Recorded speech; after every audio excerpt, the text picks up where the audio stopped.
नमस्कार, मी अनुजा लोहार. माझा आजचा व्हिडिओ जे सिंगल मदर आहेत त्यांच्यासाठी. व्हिडिओमध्ये बरेच ठिकाणी मी पाहते की विधवेला समाज स्वीकारेल का, विधवेची जिंदगी काय आहे, विधवेला अशी किंमत नाही, विधवेला तशी किंमत नाही, हे असं केलं जातं, विधवा विधवा विधवा. का स्वतः तुम्ही टॅग लावून घेताय? माझेही मिस्टर 1.5 वर्ष झाले नाहीत.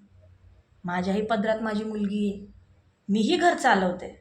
मलाही माहिती आहे की स्वतःचं अस्तित्व, स्वतःचं मंगळसूत्र गेल्याच्या नंतर तो मोकळा गळा काय म्हणतो.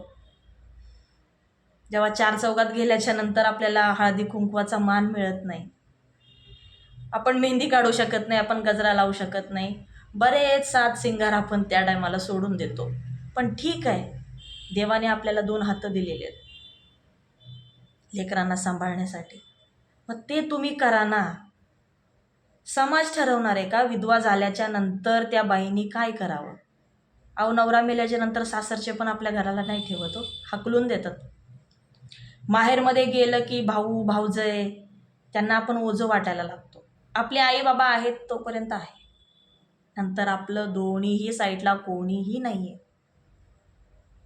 देवानं आपल्या पदरात ते लिहिलं होतं, ते झालं. स्ट्रॉंग व्हा, चांगलं राहा, नोकऱ्या करा, मुलांना सांभाळा. तुमच्यामध्ये ते गट्स आहेत की आपल्या लेकरांना सांभाळायचं. रडणं, मी रडते असं नाही आहे की मी एकदम स्ट्रॉंग आहे, मला काय कळत नाही, मला दुःख नाही, भरपूर आहे. तरी माझा काम धंदा, माझ्या जिम्मेदारी, माझ्या मुलाचं शिक्षण सगळं करून मी स्वतःला वेळ देते. तसं तुम्हीही द्या. नका रडत बसू. रडून काहीही फायदा नाही.